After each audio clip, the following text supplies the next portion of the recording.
I'll never forget the sound of his voice echoing through my kitchen that morning, calm, confident, and poisoned with fake sweetness.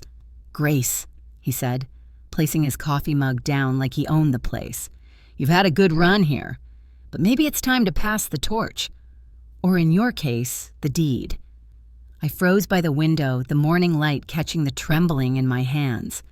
Outside, the cornfields swayed lazily in the wind, the same fields my late husband Richard had worked for 42 years, before his heart gave out one summer morning. That land and the house built on it were everything we had, and now my son-in-law Daniel Price was standing in that same kitchen, demanding it as if I were a guest in my own life. He smiled that politician's smile he wore so well and tapped the deed folder he'd brought. "You know houses like this don't stay in good shape forever. You're almost 70, Mom. Wouldn't it be better if someone younger took over before it's too late?" "Too late for what?" I asked, my voice trembling between fear and fury. Daniel tilted his head, pity dripping from every word. "Before something happens to you, before lawyers get involved, before the house gets messy." I could feel my pulse in my throat.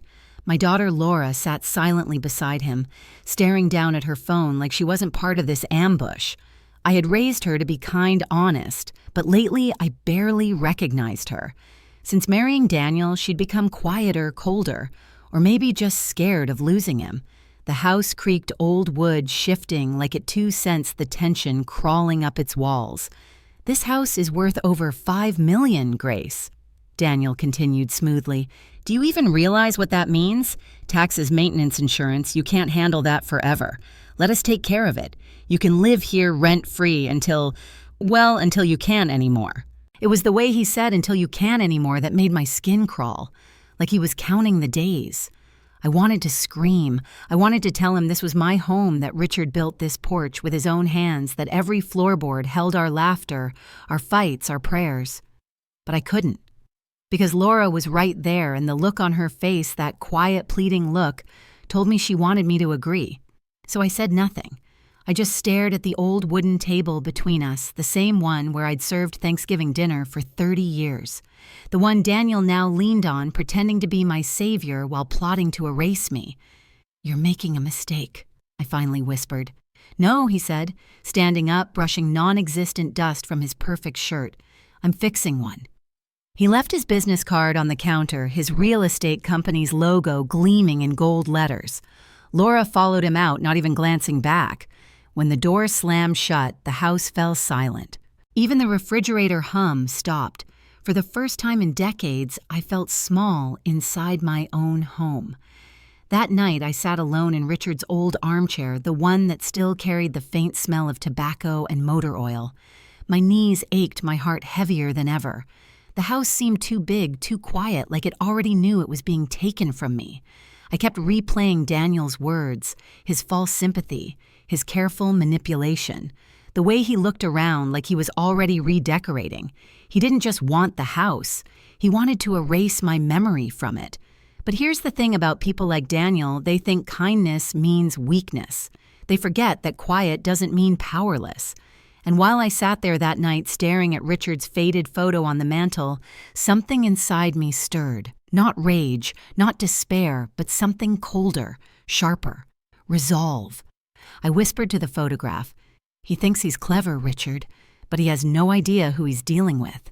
The wind howled through the cracks of the old farmhouse, carrying the faint sound of laughter, from the past, our laughter. And in that moment, I knew one thing for certain. If Daniel Price wanted my $5 million house, he could have it, but he would never, ever live here. People often think farm women are fragile. That age softens us, makes us quiet and harmless. But they forget we spend half our lives battling the land, the wind that tears your crops, the frost that kills them, the debt that hangs over your head like a noose. You learn early that nothing survives unless you fight for it. I'm Grace Whitmore, 66 years old, born and raised in a small town outside Davenport, Iowa. My hands still carry the calluses from decades of milking cows and harvesting corn. I've buried more dreams than most people ever dared to have, but the one thing I never buried was my pride or my house. Richard and I built this place from the ground up. Literally. We started with 10 acres and a beat-up tractor that coughed like an old dog. We slept in a trailer for 2 years while he laid every brick with his bare hands. When the roof went up, we laughed until we cried. He said, "Grace, one day, this house will take care of you like we took care of it." He was wrong, but not about the house, about the people. Richard passed away 10 years ago. It was a Tuesday in July, the kind of hot that makes the air shimmer. He'd gone out to check on the irrigation lines and never came back. I found him in the field, his hat lying beside him, his face peaceful like he was just taking a nap. That day broke me in ways no one saw. I buried him under the oak tree behind the house, his favorite spot, and for a long time it felt like the world had gone silent.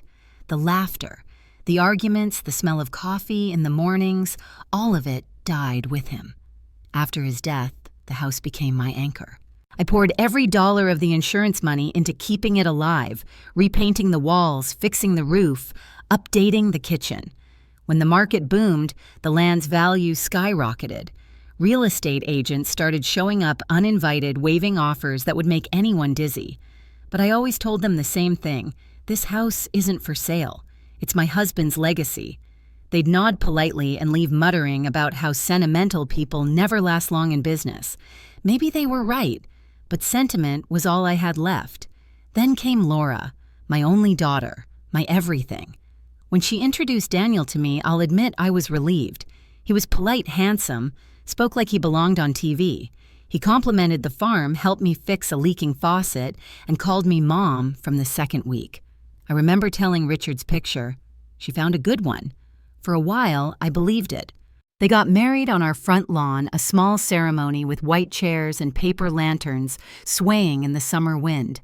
I gave them my grandmother's wedding ring, the one she smuggled out of Poland during the war. Daniel kissed my cheek and whispered, "Thank you for trusting me with your family, Mom." I should have known then trust was exactly what he wanted. After the wedding, things changed in small ways that didn't seem like much at first. Daniel began offering advice on how I should manage the property. You could rent out the guest house, he'd say. Maybe sell off the south field before taxes eat you alive. Always smiling, always sounding like he cared. Laura echoed him gently at first, then sharper. "Mom, you're not getting any younger. Don't you want to rest, travel, enjoy yourself?" But what they really meant was, "Don't you want to give up control?" I brushed it off until one Sunday lunch when Daniel brought over a man in a suit. He introduced him as a family advisor. The man handed me a folder. Inside were preliminary papers, transferring the house into a joint family trust for protection. I felt my stomach drop. I asked protection from who? Daniel smiled. "From you, Mom. From getting overwhelmed. We just want to help." That was the first time I saw the truth flash behind his charm, cold, sharp, and hungry. After that, the visits became less about family and more about pressure. Subtle comments about responsibility, legacy, and preparing for the future. Every conversation circled back to the same thing: the house. Meanwhile, I kept pretending not to notice, pretending not to hear the whispers when Laura thought I wasn't listening. Once it's under our name, she'd say, "We can refinance and finally move closer to the city, closer to his world, farther from mine." I didn't blame her completely. Daniel had that kind of influence, the type that wrapped around you like silk until you didn't realize it was strangling you. But I knew something he didn't. This land was more than dirt and walls. It was my life's work, my husband's sweat, my proof that we mattered. And if he thought I'd just hand it over, well, he was about to learn that farm women don't surrender. We wait, we endure, and when the storm passes, we're still standing. The trouble started at a Sunday lunch that was supposed to celebrate family, the kind of simple meal Richard and I used to love. Roast chicken, mashed potatoes, peach cobbler cooling by the window. But that day, the air in the house felt different, heavy, like a storm was brewing under the laughter. Laura had invited Daniel's parents, who drove in from Des Moines. They were city folks, sharp clothes, expensive perfume, smiles that didn't reach their eyes. His mother, Margaret Price, was the kind of woman who could make you feel judged just by how she looked at your shoes. She kissed the air beside my cheek. "Grace, darling, you must be exhausted managing this big place all by yourself." "I don't know how you do it," I smiled politely. It's home. You find strength for what matters." She laughed a little too hard. "Of course, dear, though I imagine at your age downsizing must sound tempting." Daniel jumped in before I could reply. "We've actually been talking about that, Mom. Laura and I think it's time Grace took a step back, maybe move somewhere easier. This old house is a lot for her to handle." The fork froze halfway to my mouth. Laura didn't look up from cutting the roast. "Daniel," I said slowly, "we've talked about this. I'm fine here." "Fine," he echoed like it was a joke. "Grace, the water heater broke last month. The fence is leaning. You're paying $3,000 a year in property taxes. You shouldn't have to deal with that." I set my fork down. "And I don't. I want to deal with it. This is my life." Margaret chuckled softly, sipping her wine. "Oh, boys will be boys, always thinking they know better. But honestly, Grace Daniel's right. You deserve comfort. Imagine a little condo near town elevators, no maintenance, no worries. You could play bridge, make friends." "I have friends," I cut, in my voice colder than I meant it to be. "And I'm not moving anywhere." The table fell silent for a beat too long. Even the clock on the wall seemed to hesitate before ticking again. Then Daniel leaned back in his chair, folding his hands like a man who'd just been challenged in a meeting. "Grace, no one's forcing you. We just want what's best. But at some point, practicality has to outweigh sentiment." Sentiment. I repeated, tasting the word like it was poison. "Is that what you call 30 years of memories? My husband's grave out back. The land that paid for your wife's college tuition." Laura flinched. Her knife scraped too hard against the plate. "Mom, please. Don't make this into a fight." "I'm not making it into a fight, Laura. I'm just defending my home." Daniel's smile tightened the way people smile when they're about to get cruel. "Grace, you have to think long term. You're living in a $5 million property. That's a massive responsibility. What if something happens to you? Who takes care of it then?" "Us. That's who." I met his gaze across the table. "Then maybe you should worry about yourselves, not my will." The words landed like a slap. Margaret cleared her throat awkwardly. "Perhaps we should..." But Daniel wasn't done. "Laura and I just want to ensure everything's handled properly. We're not asking for control. We're offering help." That word again. Help. The same word he'd used when he suggested family trusts, when he introduced that advisor. Help that came with a leash. The silence grew sharp enough to cut through the air. Then, to my surprise, someone spoke up. It was Emily, my granddaughter Laura, and Daniel's little girl, only 10 years old, sitting at the end of the table with her plate untouched. Her small voice trembled, but she said it anyway. "Grandma doesn't need help, Daddy. She helps us." Everyone turned. Daniel's jaw tightened. "Sweetheart, grown-ups are talking." But Emily wasn't done. "You said Grandma's house was too old, but I like it here. It smells like pancakes. And Grandpa's chair squeaks funny. I don't want you to sell it." Laura hissed, "Emily, that's enough." I reached for the girl's hand and squeezed it gently. "Thank you, baby." Daniel's eyes flickered something dark flashing behind his perfect expression. He forced a laugh. "Kids, huh? Always sentimental." But I saw it. That moment when the mask cracked just a little. The greed, the frustration, the way he hated losing control, even over a child's words. Lunch ended quickly after that. Margaret claimed she had an appointment and they left with awkward goodbyes. When the door closed, the house felt quiet again, too quiet. Laura lingered near the sink, her back turned to me. "Mom," she said softly, "Daniel's just trying to make sure you're taken care of. You know how the world is now. You can't live alone forever." "I've been living alone for 10 years, I replied, "and I've done just fine." She turned, eyes glistening. "You don't understand, Mom. We have plans, the business, Emily's school, the mortgage." I cut her off gently. "Then make those plans without my house." She looked like I'd slapped her. "You're being stubborn." "No," I said. "I'm being alive. There's a difference." For a long time, she didn't say a word. Then she whispered, almost too quiet to hear, "Daniel won't let this go." "I know," I said, "but neither will I." That night, when the dishes were done and the lights went out, I stood by the window watching the headlights of Daniel's car disappear down the gravel road. Somewhere deep down, I knew this wasn't over. It wasn't just a disagreement anymore. It was a battle for ownership, for dignity, for the last thing in my life that still belonged entirely to me. And though my hands were old and my heart was tired, I whispered to the darkness, "Let him come. He wants war. He'll find out what a farmer's patience looks like." The next time I saw Daniel was 2 weeks later at Laura's birthday dinner. She insisted we celebrate at a new restaurant in town, one of those fancy places where the wine costs more than my weekly groceries. I didn't want to go. Something in my gut told me it wasn't about cake or candles, but Laura had sounded desperate on the phone. "Please, Mom," she said. "It would mean a lot to me if you came. Daniel's planning everything. That should have been my first warning." When I arrived, the place shimmered with glass and gold, loud laughter, the clinking of forks, and that pretentious smell of truffle oil everywhere. Laura greeted me with a hug that felt rehearsed. Daniel stood beside her holding a glass of red wine like he was hosting a charity gala instead of his wife's birthday. "Grace," he said, voice smooth as silk. "You made it. We weren't sure you'd come," I forced a smile. "I don't miss family birthdays." "Well, tonight's special," he said, leading me toward a long table filled with his friends, business partners, and a few of Laura's colleagues.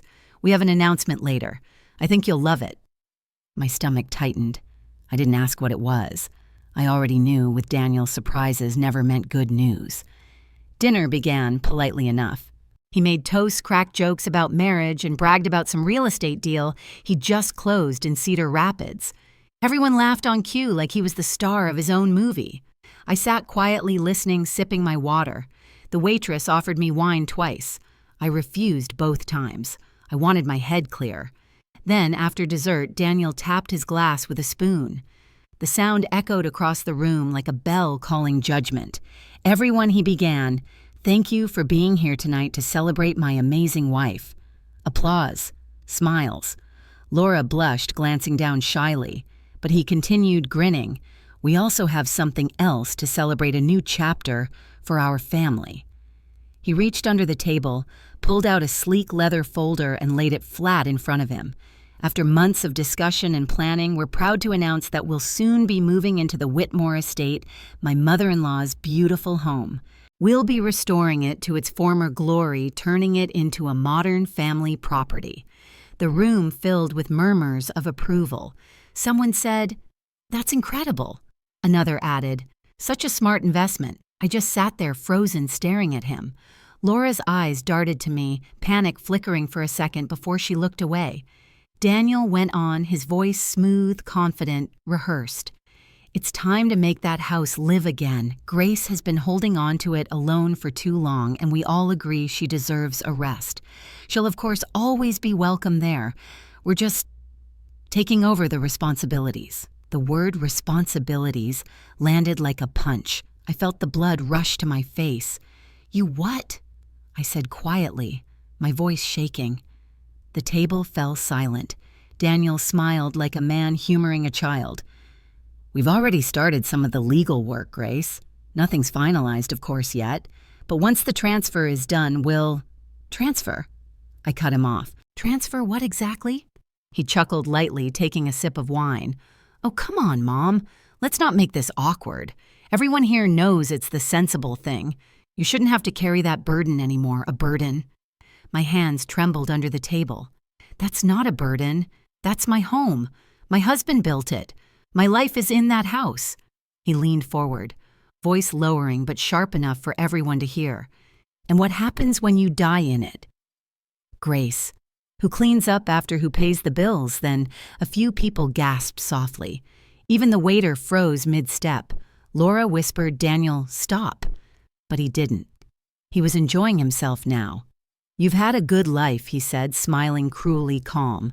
"But you can't keep everything forever. It's time to be realistic. You're not exactly in your prime anymore." Laughter rippled down the table, uncomfortable, hesitant, but laughter nonetheless.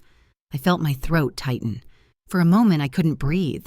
I saw Richard's face flash in my mind, the way he used to protect me from cruel words from greedy men at the farmer's market. But Richard wasn't here. I stood up slowly, every bone in my body trembling with humiliation and rage. The restaurant's chatter dimmed. People turned to look. "You listen to me, Daniel," I said, my voice steady now. "You may have fooled everyone here with your charm and your suits, but you don't fool me. You can take your announcements, your paperwork, and your fake smiles, and you can get the hell out of my house." Gasps filled the air. Laura's eyes widened in horror.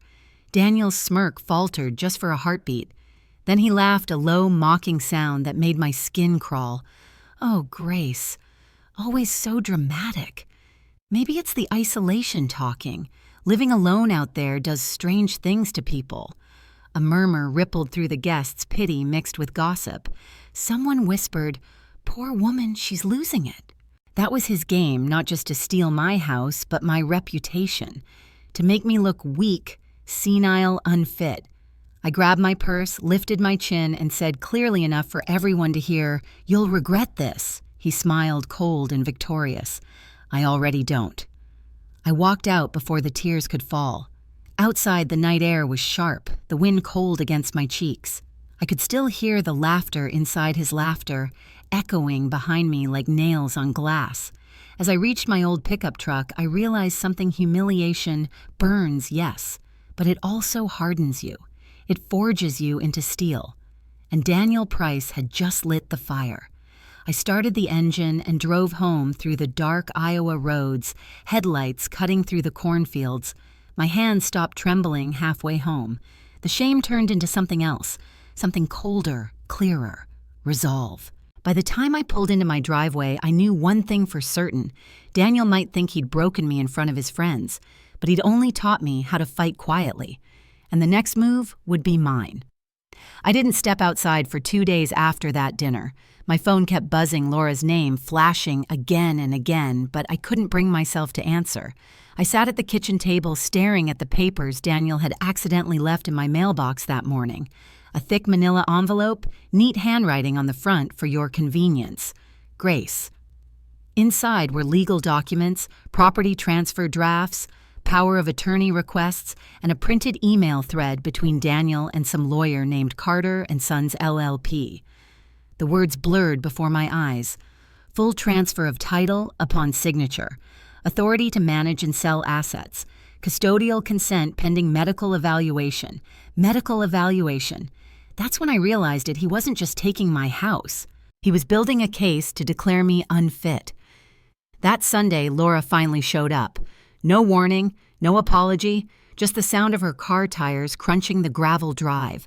I watched her step out, hair perfect, eyes tired, and walk up the porch stairs like she didn't know whether to knock or cry. "Mom," she said softly, "we need to talk." I didn't offer her coffee. "Go ahead," I said. She glanced at the papers on the table.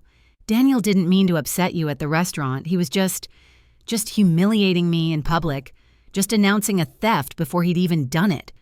Her face tightened. "You're overreacting. He's trying to protect us," I repeated. "Protect who, Laura? You or the man who treats your mother like a problem to be solved?" Her voice cracked. "You don't understand how hard it is. The bills Emily's, school, the business Daniel's, carrying all of it. He just wants to make sure everything's secure. You think he's the enemy, but he's trying to build a future." I looked at her, really looked. My daughter, the same girl who used to climb hay bales barefoot, who once told me I was her hero. Now standing in my kitchen, defending the man trying to erase me. "Whose future, Laura?" I asked. "Yours or his?" She didn't answer. Instead, she reached into her purse and pulled out a stack of papers. "Mom, please, just sign them. It's not a big deal, it's a trust. The house will still have your name, but we'll manage the rest. You'll still live here." I laughed a broken, hollow laugh that startled even me. "Do you hear yourself? That's exactly what he said at dinner. You'll take over responsibilities. That means I'm out." Laura's voice rose desperate now. "Mom, why are you being so difficult? You always talk about Dad, about legacy. Don't you want his house to stay in the family? Not if it means handing it to a man who calls me senile behind my back." Her eyes widened, guilt flickering like lightning before she masked it. "He never said that." "Oh, yes, he did." I pointed at the papers. "This medical evaluation. It's step 1 in getting a conservatorship. He's not protecting me, he's preparing to control me. She flinched, her lips trembling. For a moment, I thought I saw the old Laura again, the one who used to defend me. But then she whispered, "Maybe he's right. Maybe you do need help, Mom. You've been living alone for years, talking to Dad's photograph like he's still here." That cut deeper than anything Daniel ever said. I turned away, blinking fast. "Get out, Laura." "Mom, get out." Her footsteps echoed across the floorboards, fading as the front door slammed shut. I stood there alone, my breath shaking the house around me, humming like it was alive, angry for me. That night, I poured myself a glass of whiskey, Richard's favorite, and sat by the fireplace. I told myself I'd stay calm, that I'd find a lawyer, fight this properly. But when I opened the mail the next morning, calm was no longer an option.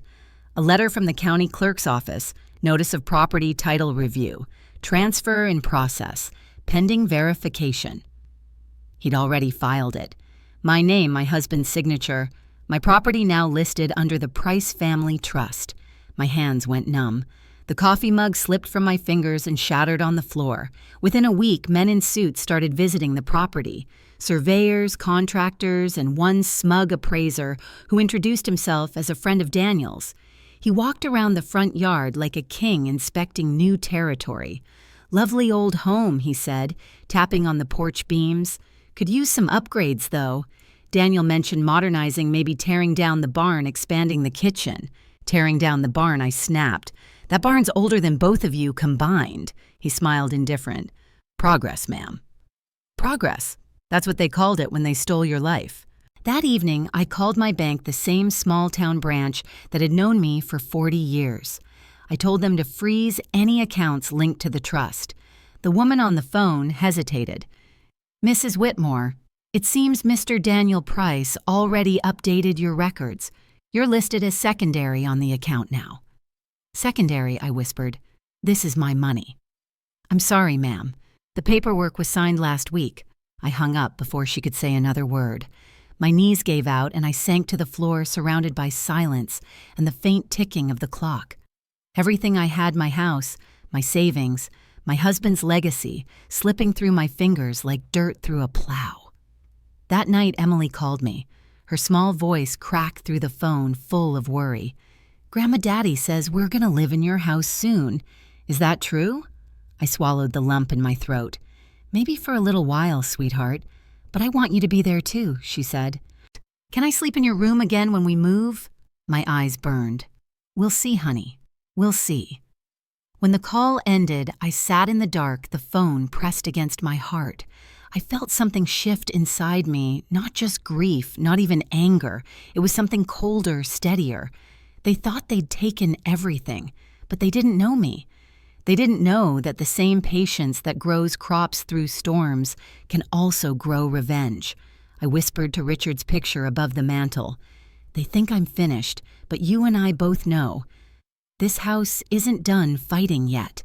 The following morning, I woke before sunrise. The house was still wrapped in that kind of silence that comes only before dawn. I sat on the porch steps, a shawl around my shoulders, watching the first light spill across the fields. The corn stalks swayed softly in the breeze. They always look golden at that hour, like the earth was trying to remind me it could still be kind. For a long while, I just breathed. Then I whispered, "Good morning, Richard," the way I had every day for the past 10 years. Some people might call it strange, talking to a photograph, saying goodnight to an empty chair. But love doesn't end just because someone's gone. It lingers. It grows quieter, maybe, but it doesn't disappear. Richard used to say that patience was a farmer's greatest weapon. Let the weeds think they're winning, he'd tell me, with a grin, then pull 'em out when they least expect it. He'd been right about so many things. As I watched the sunrise, I thought about everything that had brought me here, every decision, every sacrifice. How many times I'd put others first because that's what mothers do. When Laura was born, I swore I'd give her a better life than mine. We were poor back then, dirt poor. There were winters when the pipes froze, when I had to choose between heating oil and groceries. I remember sewing her first coat out of old blankets. Richard called it the patchwork of love. He was proud even when there wasn't much to be proud of. We built everything from nothing. Every nail in this house had a story. The living room floor, Richard laid it himself the week Laura turned 5. The barn. We built that one together, staying up past midnight with coffee and radio songs from the 70s. And the kitchen window, the one Daniel keeps saying should be replaced, that's where I stood when I first saw Laura ride her bike without training wheels. This wasn't just wood and nails. It was a timeline of love. And now watching it all slip away because of greed, it wasn't just pain I felt. It was betrayal. Not from a stranger, but from my own blood. Still, even as the anger burned, something in me refused to let bitterness win. I'd seen what bitterness did to people. I saw it take my father. He lost his land to a bank in '74 and he never recovered. Died angry, clutching the same eviction notice he'd cursed for 20 years. I promised myself I'd never be like that. But I also promised I'd never be a fool. That afternoon I went up to the attic, a place I hadn't visited since Richard's death. Dust floated in the sunbeams like snowflakes, and the air smelled of cedar and thyme. I pulled open an old chest filled with papers, ledgers, and photographs. Somewhere beneath the yellowed farm receipts and faded letters, I found what I was looking for, Richard's will. Not the version Daniel had waved in my face months ago. That was a copy he'd somehow obtained when helping me with finances. This one was the original, signed and notarized, sealed in a plastic sleeve like a relic. My hands trembled as I read it. I, Richard Whitmore, leave the Whitmore estate, including the home and land, solely to my wife, Grace Whitmore. Should she pass before me, the property will then be held in a preservation trust, not to be sold, divided, or transferred outside the Whitmore lineage. I smiled faintly through the tears. He'd known. Somehow, even back then, he'd known I'd need protecting from wolves in nice suits. As I held that document, something hardened inside me. I wasn't powerless. Daniel had been so sure I was too old, too naive, too sentimental to fight back. But he didn't know about the will. He didn't know about the way this land was tied legally and emotionally to my name. That night, I pulled out one of Richard's old notebooks, the one he used to record crop yields and expenses. Inside the back cover, there were scribbles, names of people, phone numbers, some crossed out. One of them caught my eye, Henry Lowell, attorney Des Moines, trust specialist. Henry had helped Richard with the estate paperwork decades ago. I remembered him kind eyes, slow speech, the kind of man who never used more words than necessary. I didn't know if he was still alive, but I knew one thing: Daniel hadn't counted on me remembering this name. The next morning, I called the number. A young woman answered. Lowell and Tate, legal group. How can I help you? Is Mr. Lowell still with you? There was a pause. Mr. Lowell retired 5 years ago, ma'am, but his son runs the firm now. May I ask who's calling Grace Whitmore? I said quietly. Tell him it's about an old will his father drafted, one Daniel Price has been trying to undo. The line went silent for a moment. Then the woman said, Ma'am, could you come in tomorrow morning? Mr. Lowell Jr. would like to speak with you personally. When I hung up, I felt something I hadn't felt in weeks, power.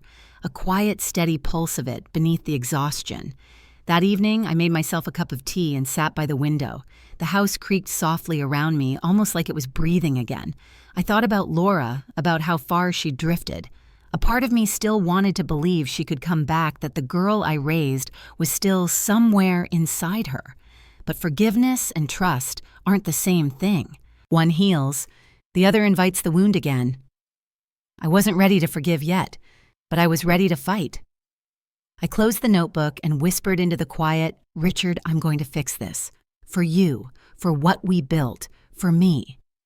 Outside, the wind rose and swept across the cornfields, bending them, but not breaking them the way life always had. And for the first time since this nightmare began, I smiled, because Daniel Price thought I was finished.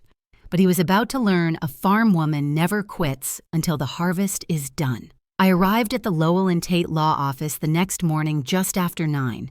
The building stood on a quiet corner in Des Moines, a tidy brick structure with ivy crawling up one side and the faint smell of paper and coffee in the air.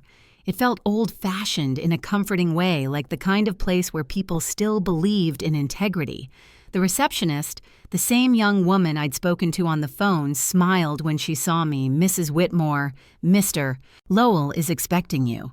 She led me through a narrow hallway lined with framed photos of farm families and land deeds, the kind that made me think of a different time when a handshake meant something and a promise was sacred. Then the office door opened and I met David Lowell, Henry's son. He looked about 40, tall, tidy beard kind eyes that reminded me of his father. "Mrs. Whitmore," he said, shaking my hand firmly. "My father spoke of you once. Said you and your husband were some of the most honest clients he'd ever had. That nearly broke me. I hadn't expected kindness, not after weeks of feeling cornered and belittled." I nodded, my voice trembling. "Your father saved us once. We almost lost the land back in '82. He helped Richard write the first will after that." He smiled. "Then let's see what your husband left behind. You said you have the original." I opened my worn leather bag and placed the plastic sleeve on his desk. He handled it carefully like a sacred object. He read it silently for a while, then frowned slightly, eyes scanning the text. After a moment, he looked up. "This is quite something." "What do you mean?" He pointed at a section near the bottom of the document, words so faded I'd barely noticed them. "Your husband added an appendix clause, handwritten, notarized separately, but bound to this will by reference. It says, and I quote, 'If any person outside direct lineage seeks to obtain ownership of the estate through coercion, marriage, or influence over my heirs, the property shall revert to Preservation Trust under the name of Grace Whitmore, Alonfman. No transfer, sale, or use of equity may be authorized without her written and voluntary consent.'" My breath caught. "Are you saying," I'm saying, he continued, "that if Daniel Price or anyone connected to him pressured your daughter or you into a transfer, that transfer is null and void under the will's protective clause? Legally, it's as if it never existed." I leaned back in the chair, the world spinning slightly. "He filed a new trust. The county office sent me notice." David nodded. "That means he's either trying to override the will entirely or he believes you don't remember what's in it. But this clause, it's airtight, Mrs. Whitmore. It's almost poetic how well your husband wrote it." Tears pricked my eyes. He always planned for everything. Even after he died, he's still looking out for me. David smiled softly. He was a smart man, and it looks like he knew someone might try this. For the next hour, he walked me through the legal details, how the clause could be enforced, how we'd need to document the coercion. He explained that the first step was to quietly collect evidence before confronting Daniel. Paper trails, recordings, emails, anything he said.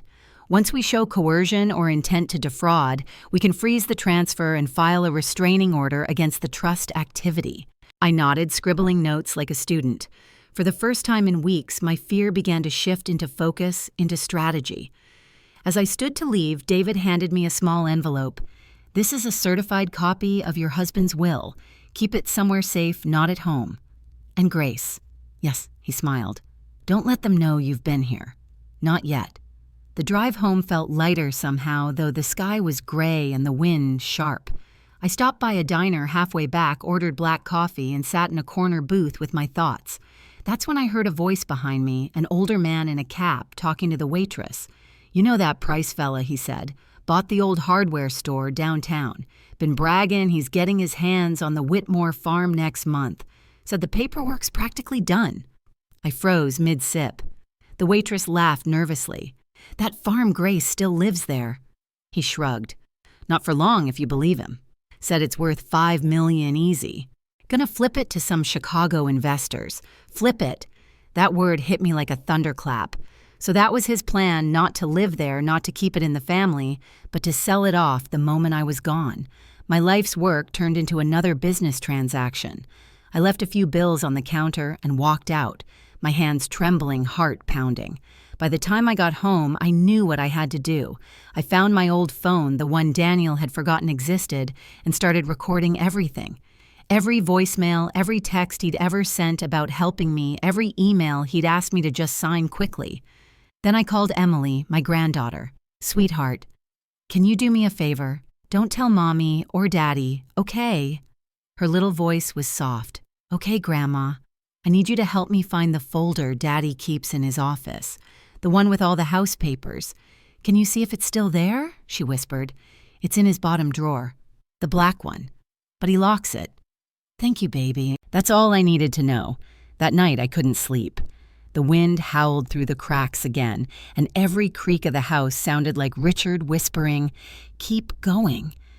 At midnight, I stood in the living room looking around. Every picture, every crack, every old chair told a story. They wanted to erase it, but they couldn't. I pulled out the certified copy of the will and tucked it behind a loose brick in the fireplace, the same brick where Richard once hid cash during bad seasons. Then I wrote a letter not for Daniel or Laura, but for Emily. "When you're old enough to understand, remember this house was built on love, not greed. Don't let anyone tell you otherwise." The next morning, I drove into town again, this time to the county recorder's office. I filed a preliminary claim of ownership dispute and submitted a request to review the transfer documents. The clerk looked confused but nodded. "This'll take a few days," she said. "You'll get a notice if there's fraud." As I walked out, I saw a black SUV parked across the street. Daniel's car. He was watching. He rolled down the window just as I reached mine. "Morning, Grace. What brings you to town?" I forced a smile. "Just running errands. You know old people and their paperwork." He laughed. "Paperwork, huh? Maybe you should let me handle that for you next time." Maybe I said meeting his gaze, but I've got a feeling you'd lose something important in the process. He stared at me confused, trying to read me. For the first time, I saw uncertainty flicker in his eyes. As I drove off, my heart was pounding.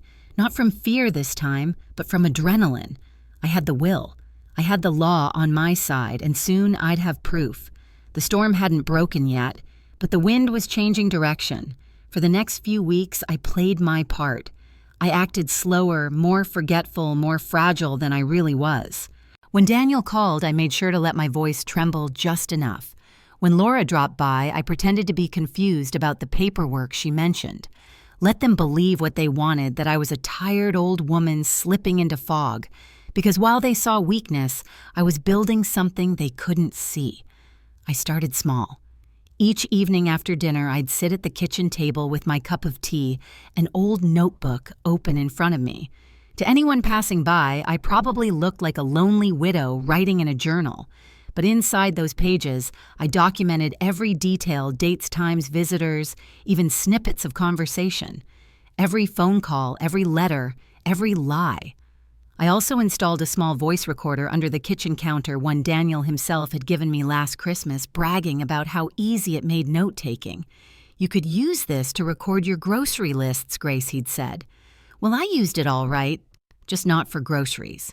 It captured everything: his patronizing tone, the way he coached Laura on what to say, the moments when he lost patience and muttered things like, "She won't even know what hit her." The first time I played those recordings back, I cried. Not because of the cruelty, I'd grown used to that, but because of how familiar it all sounded. The same condescension I'd heard from bankers when Richard and I were young and struggling. The same smirk from city men who thought farm people were too simple to understand contracts. History was repeating itself, and this time I was ready for it. One afternoon, I drove into town under the pretense of buying fertilizer. Instead, I stopped by Lowell and Tate again. David met me in his office, eyebrows raised. "You've been busy," he said, as I handed him the notebook and a small USB stick. "These are recordings," I told him, "from the past 2 weeks. Proof that he's been manipulating me and Laura. He's planning to sell the property once it's under his control." David nodded slowly. "That's exactly what we need. You're doing good, Grace, but be careful. People like him don't take kindly to losing power." "Oh, I'm counting on that," I said. He smiled faintly, a mixture of respect and worry. "You're tougher than most clients I've met. Toughness isn't a choice when the world's trying to take everything you love," I said quietly. On my way home, the clouds rolled in the kind that carry both rain and warning. By the time I pulled into the driveway, thunder was rumbling in the distance. Daniel's car was already there. He stood by the porch, hands in his pockets, pretending to admire the front garden. When I stepped out of the truck, he grinned. "You really should call before you drive into town, Grace. You know how I worry about you." I locked eyes with him. "Worry? That's not what I'd call it. He chuckled, feigning innocence. I heard you were at the county office again. You're not still chasing old paperwork, are you? Laura said. It's stressful for you. I'm fine. He stepped closer. I'm sure you think you are, but handling property records and legal stuff at your age, it's complicated. You could make mistakes. Oh, I make plenty. I said, my tone even, but not the kind you're hoping for. That wiped the smirk off his face for just a moment. Listen, he said, his voice dropping lower. We're family. We all want what's best. Why make things ugly? Ugly, I asked softly. You humiliated me in front of strangers. You tricked your wife into signing papers she didn't understand. You forged my name. And you have the nerve to talk about ugly. He froze, then smiled again, slower, tighter. You've been talking to someone, haven't you? I didn't answer. I just turned and walked inside. Behind me, I heard him sigh. You can't stop progress, Grace. I closed the door. Later that night, after he'd left, I checked the recording. Every word he'd said had been caught perfectly. Can't stop progress. I smiled. That was exactly the kind of arrogance that would bury him. Over the next week, I gathered more. I copied his emails. Laura had left her laptop open once when she came by to check on me. I photographed every document he'd tried to hide. I even filmed one conversation on my old camcorder when he came storming in after hearing I'd called a lawyer. He didn't know the camera was rolling. He yelled, "Slam the table," said things like, "I've worked too hard to let some old widow hold me back. That house is a waste in your hands. I'll make it worth something, every cruel word, every threat captured." When he finally stormed out, the silence felt electric. I sat down, trembling half from fear, half from exhilaration. I was no longer the woman he thought he could manipulate. I was the storm he'd never seen coming. Meanwhile, Laura stopped calling. I think she could sense something shifting. Her messages became short-clipped, like she was caught between loyalty and guilt. One evening, she showed up unannounced. Her eyes were red. "Mom, Daniel's furious. He says you're trying to ruin him. Just stop, please. Whatever you're doing, just stop, Laura." I said softly, "Did he ever tell you what he planned to do with this house once he got it?" She hesitated. "He said we'd fix it up. Maybe rent it." "No," I said. "He told investors in town he's going to sell it. Every piece of land your father built, gone. You think that's for you and Emily or for him?" She looked away, silent. "Laura," I whispered, "you still have time to remember who you are. I can forgive a mistake, but not betrayal." She left without answering. That night, as I lay in bed, thunder shook the windows again. It felt like the earth itself was restless, like it was waiting for something to break. Downstairs, the recorder blinked red, capturing another voicemail from Daniel. His voice was cold, this time stripped of charm. "Grace, I don't know what you think you're doing, but this will end one way or another. You can't win. Just sign the damn papers." I played it 3 times, memorizing every syllable. Then I saved the file and backed it up, twice one copy hidden in my Bible, another in a tin box buried beneath the oak tree where Richard rested. The next morning, I called David again. "I have enough," I said. "When do we make our move?" He hesitated. "The county hearing for the property transfer is next week. We can stop it there if you're ready." "Ready," I said. "I've been ready since the day he called my husband's house a burden." As I hung up, I looked out across the fields, gold in the morning sun, swaying like waves of memory. Daniel thought this was just about land, but it was about something much deeper. It was about legacy, and I was going to protect it quietly, patiently, and completely. The morning of the county hearing broke gray and cold, one of those Midwestern mornings where the sky feels like a sheet of metal pressing down on the world. I'd been awake since 4, sitting at the kitchen table with a cup of coffee that had long gone cold. The documents I'd collected, the will, the recordings, the notarized notes were stacked neatly beside me. Every piece of paper felt heavier than it should. Every word felt like a weapon. I dressed in my best, a navy blue dress I'd worn to Richard's funeral. It seemed right somehow, like bringing him with me. Before I left, I touched the photo of us on the mantel. "Wish me strength," I whispered. The courthouse was already buzzing when I arrived. Small-town gossip travels fast, and everyone knew the Prices were fighting over the Whitmore estate. I could feel the eyes on me as I walked down the hallway, the whispers following behind like a trail of dust. Daniel was already there, of course, standing tall in a charcoal suit, flashing his politician smile to anyone who looked his way. Laura stood beside him, pale and tense, her hands clasped tightly in front of her. When he saw me, his smile widened. "Grace, you came." "I always show up when something's being stolen," I said, my voice calm. His smile faltered just for a second. Then he turned to his lawyer, a slick young man with too much confidence and not enough conscience. "Let's make this quick," Daniel muttered. The hearing room was small with wood-paneled walls and the faint smell of coffee and printer ink. The county clerk, Mrs. Patterson, sat behind her desk, a woman I'd known for years from church bake sales and town fundraisers. Her expression was neutral, but her eyes softened when they met mine. "Mrs. Whitmore," she said. "Mr. Price, we're here to finalize the property transfer under the Price Family Trust. Before we proceed, both parties will have a chance to confirm consent." "Of course," Daniel said smoothly, flashing that practiced grin. "This is just a formality. My mother-in-law fully supports the transition. We're here to take care of her. I didn't say a word. Not yet." Mrs. Patterson nodded. "Mrs. Whitmore, is that correct?" I folded my hands in my lap, forcing myself to sound frail. "I'd like to hear everything first." Daniel's jaw twitched. He didn't like delays. His lawyer began reading through the paperwork, long strings of legal phrases meant to sound legitimate. But I caught every word that mattered. Transfer of ownership, revocation of prior trusts, appointment of power of attorney. When he finished, Mrs. Patterson turned to me again. "Do you understand, Mrs. Whitmore, that by signing these papers, you relinquish all rights to the Whitmore estate?" I looked down at the folder in front of me, tracing my finger over the words. Then I looked up at Daniel and smiled faintly. "No," I said quietly. "I don't understand." The room went still.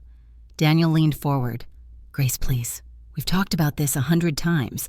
You agreed. I don't recall agreeing to anything I interrupted, but I do recall being pressured. Threatened even." Mrs. Patterson frowned. "Threatened." Daniel laughed that cold, dismissive laugh. "Oh, come on. She's confused. She's been under a lot of stress lately." I reached into my bag and placed a small recorder on the table. Its little red light blinked once. "Confused," I said softly. "Let's find out." I pressed play. The room filled with Daniel's voice, calm at first, then sharp, venomous. "You can't stop progress, Grace. Just sign the damn papers. That house is a waste in your hands. I'll make it worth something. You're old, you're tired. Just let me handle it." Each sentence hit the air like a hammer. Laura's face drained of color. The clerk's pen froze midair. Even the lawyer shifted uncomfortably in his seat. Daniel lunged forward and slammed his hand down on the recorder. "This is illegal. You can't record private conversations without consent." I met his glare with calm steel. "Actually," I said, "under Iowa law, only one party needs to consent. And that was me." Mrs. Patterson cleared her throat, regaining her composure. "Mr. Price, please sit down." He did slowly, his knuckles white. I reached into my bag again and laid out the certified copy of the original will. My husband left this estate solely to me, and he added a clause one your lawyer conveniently ignored. Daniel blinked. Mrs. Patterson took the document and adjusted her glasses, scanning it carefully, her brows knit together. "Mr. Price," she said after a moment, "this clause states that any attempt to acquire this property through coercion renders all transfers void." The lawyer stammered. "That clause, it can't possibly override." "Oh, but it can," came a voice from the doorway. Everyone turned. It was David Lowell walking in with a folder under his arm and a confidence that silenced the room. "Apologies for being late," he said smoothly. "I represent Mrs. Whitmore." Daniel's eyes widened. "You can't just—" "She retained me 3 weeks ago," David interrupted, "and I've submitted documentation to the court this morning, including proof of attempted fraud, coercion, and falsified signatures." Daniel's lawyer went pale. Falsified, David laid out the evidence one by one, printed emails, notarized witness statements, and transcripts of Daniel's own words. "You see," he said almost casually, Mr. Price here tried to create a trust using a forged signature. He also filed a false medical affidavit implying mental incompetence. Unfortunately for him, the recording you just heard makes that rather difficult to defend. The silence that followed was thick electric. Laura covered her face with her hands. "Oh my God," she whispered. Daniel turned on her instantly. "You told her, didn't you? You told your mother everything." She shook her head, tears falling. "No, Daniel, you did this to yourself." He started to speak again, but Mrs. Patterson's voice cut through the air like a blade. "Mr. Price, I am suspending this hearing immediately, pending investigation. The county registrar will freeze all transfers related to this property effective today." Daniel's composure cracked. "This is insane. She's manipulating all of you." "She's enough," I said quietly. He turned to me, fury twisting his face. "You think you've won? You think anyone's going to believe I don't need them to believe?" I interrupted. "The truth doesn't need permission." He stared at me, chest heaving, then shoved the papers off the table. "This isn't over." As he stormed out, the sound of his footsteps echoed down the hallway, loud, angry, desperate. For a moment, no one spoke. Then Mrs. Patterson looked at me and said softly, "Mrs. Whitmore, you're one hell of a woman." I smiled faintly. "I'm just a farmer, ma'am. I know how to deal with pests." Outside, the rain had started. The wind carried the scent of earth and thunder, and for the first time in months, I felt the air clear, heavy, yes, but alive. Laura walked beside me silent until we reached the steps. "Mom," she whispered, voice trembling, "I'm so sorry." I looked at her, my heart heavy but steady. "You married a liar, not a monster. That means you can still choose who you become." She nodded, eyes glistening. "What will you do now?" I looked toward the horizon, the storm clouds rolling past, the faint glimmer of light breaking through. "What I've always done," I said. "Protect what's mine." But deep down, I knew this wasn't the end. Daniel was too proud to walk away quietly. He'd lost the hearing, but he hadn't lost his obsession. And somewhere inside, I could feel it. The next storm was already building. It had been a week since the hearing, and though the court had frozen the transfer, I knew better than to relax. Men like Daniel didn't lose gracefully, they regrouped. They plotted. They struck again when you least expected it. And he didn't disappoint. It was a Wednesday night when it happened. The sky was a bruised purple rain, drumming softly against the porch roof. I was sitting by the fire, a quilt over my knees, rereading one of Richard's old journals, something about crop rotations and patience. Then I heard the sound of tires crunching gravel, headlights sliced through the rain. Daniel's black SUV. My chest tightened, but I didn't move. I just waited. A few seconds later, the front door burst open, and there he was, soaked from the rain, eyes wild fury burning behind that once perfect smile. "You think you won," he snarled. "You think a few recordings and some old paperwork will stop me." I stayed seated, calm, the firelight flickering across my face. "You shouldn't be here, Daniel." He laughed short and sharp. "This is my property. I have every right to be here." "Not anymore," I said quietly. He stepped closer, dripping water onto the floorboards. "You ruined my reputation. My investors pulled out. My business is tanking. Laura's gone to her sister's, and it's all because of you." His voice cracked. "You old witch. You destroyed everything." I looked up at him, steady and cold. "No, Daniel. You did that yourself." He slammed his hand on the table so hard the coffee mug shattered. "You think anyone's going to believe your little story? You think they'll take your word over mine?" I stood slowly. "They don't have to take my word. They just have to watch." He frowned. "What the hell are you talking about?" I nodded toward the corner of the room, a small black box blinking red beneath the shelf. It was a camera. Installed 2 weeks ago by a local handyman, one I'd hired quietly on David's advice. It had captured everything, every visit, every threat, every word Daniel had spoken inside my house, including this one. Daniel turned pale as the realization hit. You can't."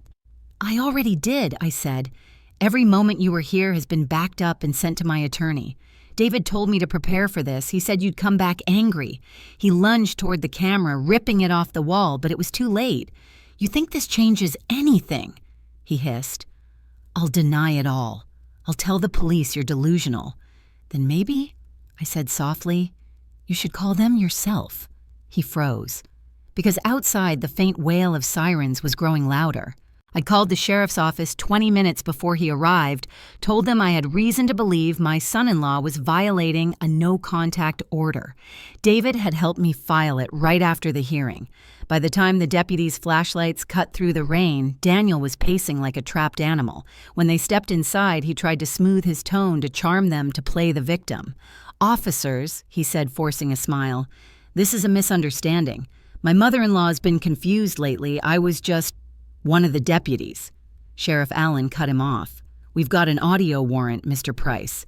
Everything you said's been recorded. Step outside. Daniel's confidence cracked like glass.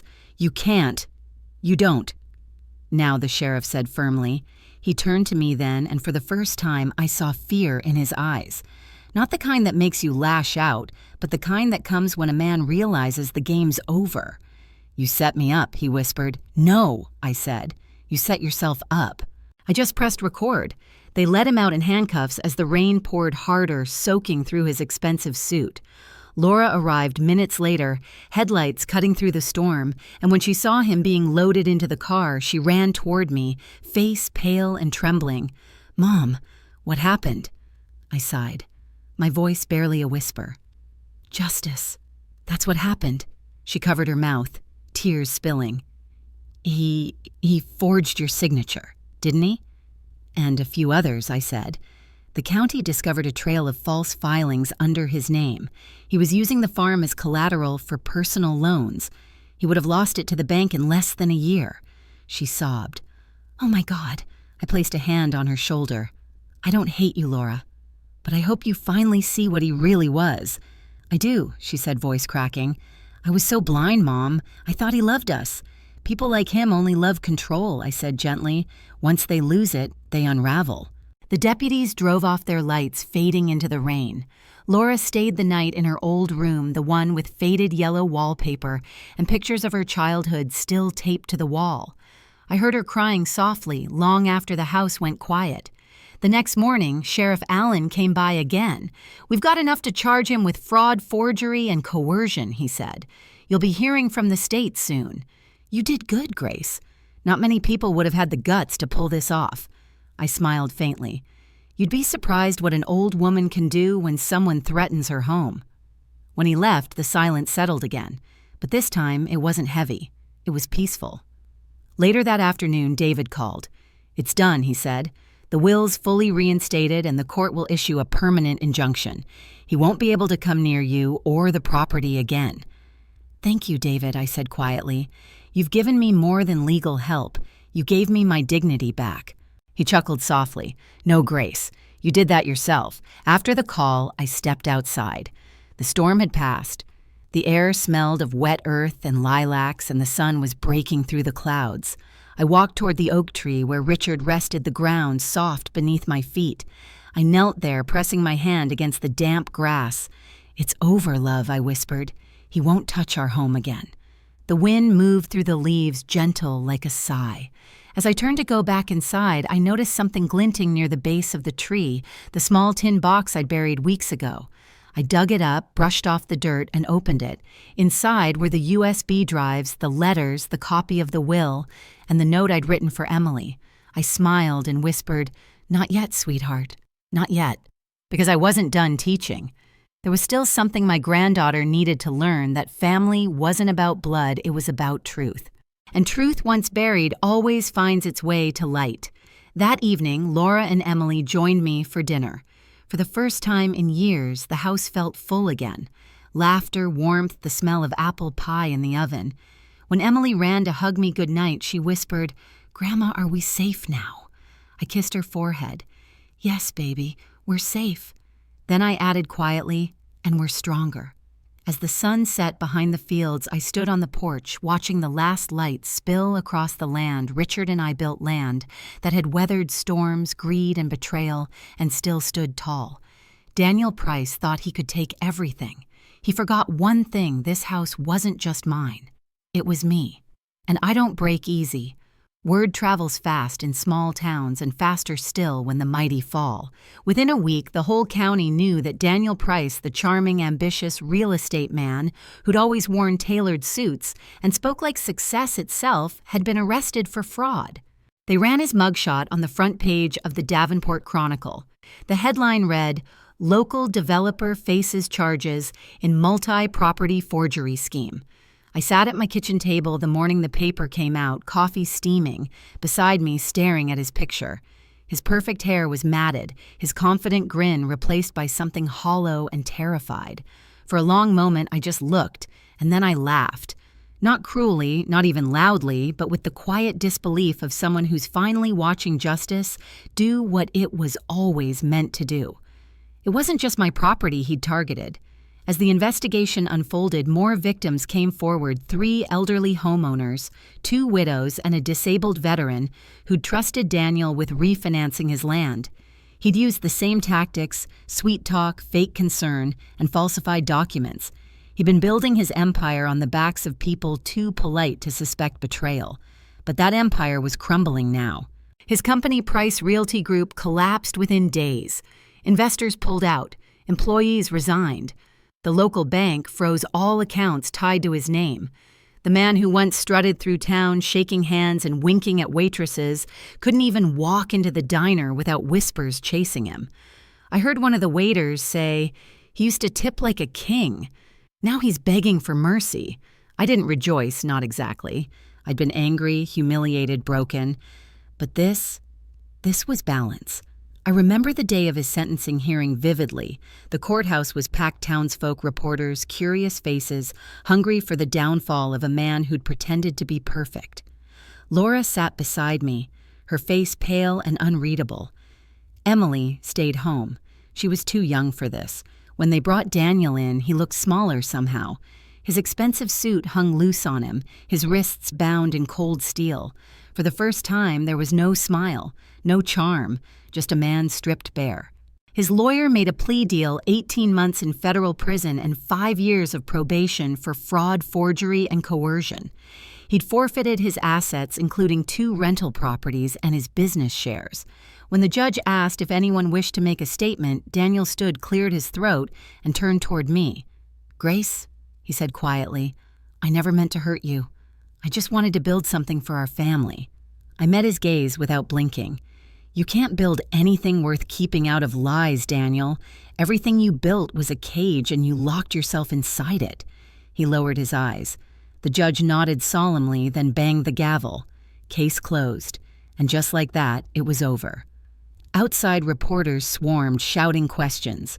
"Mrs. Whitmore, do you have anything to say about the verdict?" I smiled faintly, steady as stone. "Only this," I said. "You can strip a man of his money, his company, his name, but you can't strip him of his character." Daniel Price did that all by himself. The quote made the papers the next day. Someone even printed it on a coffee mug at the diner. He did that all by himself. I didn't ask for the attention, but I didn't mind it either. For weeks after, I'd see the ripple effect of his fall. Margaret Price, his mother, sold her home in Des Moines and moved away quietly. Laura filed for divorce and started rebuilding her life with Emily.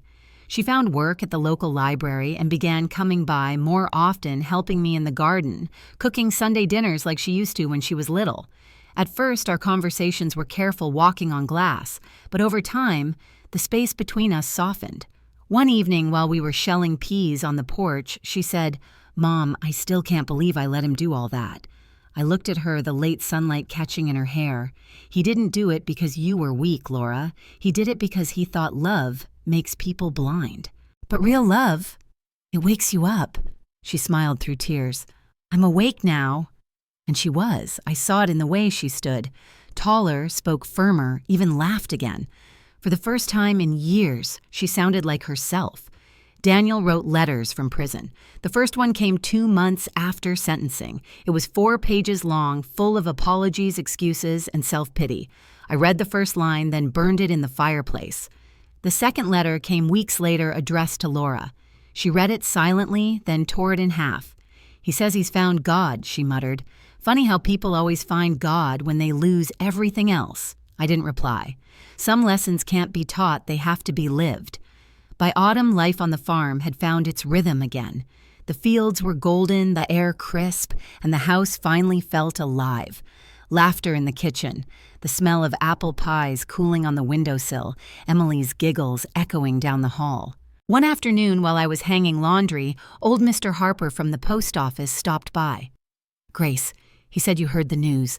They're auctioning off what's left of Daniel's company next week. Guess who bought the property rights to your land back when he tried to flip it?" I raised an eyebrow. "Who?" He grinned. "The County Historical Trust. They're preserving it under your family name. Whitmore Homestead, they're calling it." For a moment, I couldn't breathe. Then I laughed, a real laugh, the kind that feels like the sun coming back after winter. "Well," I said, "I suppose that means he really did make the house famous. Just not the way he wanted." That evening, I stood by Richard's grave again, the wind soft and gentle through the oak branches. "You see, love," I whispered. "He thought he could take it from us, but now our name's carved into the land. Forever." Somewhere deep inside, I felt peace. Not victory, not vengeance, just peace. Because Daniel Price had lost everything, his freedom, his reputation, his illusion of control.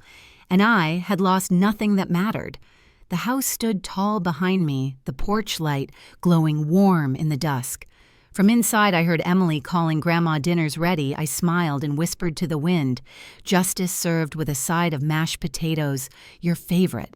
Then I turned, walked back inside, and closed the door behind me. The past was finally over, but the lesson would last forever.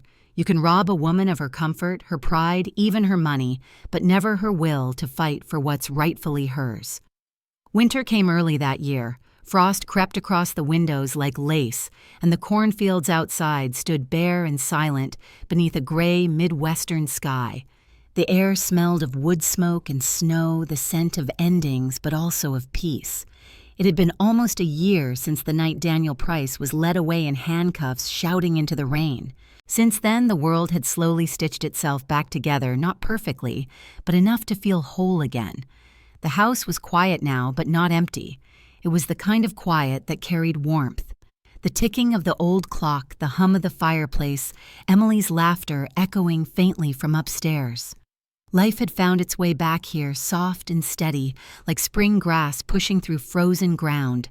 I stood by the kitchen window, watching the snow begin to fall, a mug of cocoa warming my hands. On the wall beside me hung a new brass plaque courtesy of the County Historical Trust, Whitmore Homestead.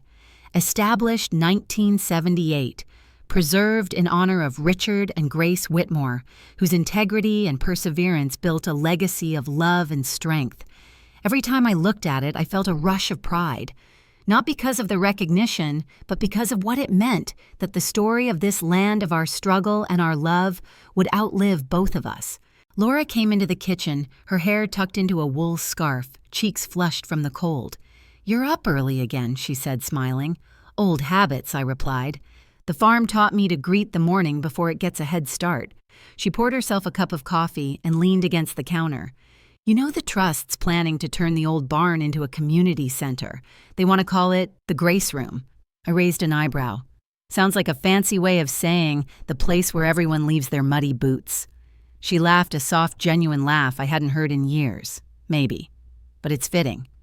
For a moment, we just stood there, 2 women who'd been through hell and somehow come out standing. There was no bitterness left between us, just understanding the kind born from pain that had finally finished its work. She grew quiet. "Mom, do you ever think about forgiving him?" I didn't answer right away. I looked out at the falling snow, pure, unmarked, endless. "I already did," I said finally. "Forgiving isn't about setting him free, Laura. It's about setting me free." She nodded slowly. "You're stronger than I'll ever be." I smiled faintly. "No, just older. You learn that life doesn't always give you fairness, but it does give you choices, and I chose peace. Later that afternoon, Emily ran in from outside her boots, caked with snow and her face glowing red from the cold. "Grandma, come see the snowman I made. He's got Grandpa's old hat," I chuckled. "Well, I suppose your grandpa won't mind sharing." She tugged my hand eagerly, and I let her pull me to the porch. Outside, the yard was blanketed in white, and there stood her snowman, lopsided, missing a button for an eye, but smiling all the same. On its head sat Richard's old straw hat, the brim slightly bent, just like when he used to wear it. For a moment I felt tears prick my eyes, not from sadness, but from gratitude. Emily looked up at me. "Grandma, will you always live here?" I hesitated, glancing toward the horizon. "Maybe not forever, sweetheart, but this house will. And one day you'll bring your children here. You'll tell them about the man who built it and the woman who wouldn't let anyone take it away." She grinned. Like a superhero story, I smiled. Something like that. That evening after dinner, Laura and Emily fell asleep on the couch while we watched It's a Wonderful Life. I sat beside them, listening to their soft breathing, the crackle of the fire, the wind outside. The house felt alive again. It didn't feel like something I owned anymore. It felt like something I was merely keeping safe until the next generation was ready. Before heading to bed, I stepped outside one last time. The moonlight turned the snow silver, and the fields stretched out in quiet perfection. I stood there in my heavy coat, breathing in the cold air that tasted like the past and the future all at once. "I kept my promise, Richard," I whispered into the wind. "They won't forget us." And for a moment, I swore I could almost hear him, that deep, familiar laugh carried softly on the breeze. When I went back inside, I passed the mirror in the hallway. For the first time in years, I saw not a tired widow, not a victim, but a woman who had faced down greed, betrayal, and fear and walked away whole. People had called me stubborn. Some had called me foolish. But I wasn't either of those things. I was simply someone who knew the value of what can't be bought: respect, love, and legacy. I sat down in Richard's old armchair, closed my eyes, and smiled. You see, I never wanted sympathy. I never needed pity. All I ever wanted was respect, the kind that can't be taken by signatures or stolen by charm. And tonight, as the firelight flickered against the walls of the home we built together, I finally had it. Not just from others, but from myself. Final message. Don't underestimate the quiet ones, the widows, the mothers, the people who've spent a lifetime holding families together. They may bend, but they don't break. And when the time comes, they'll remind the world gently, firmly, and forever that dignity is the one thing you can't steal.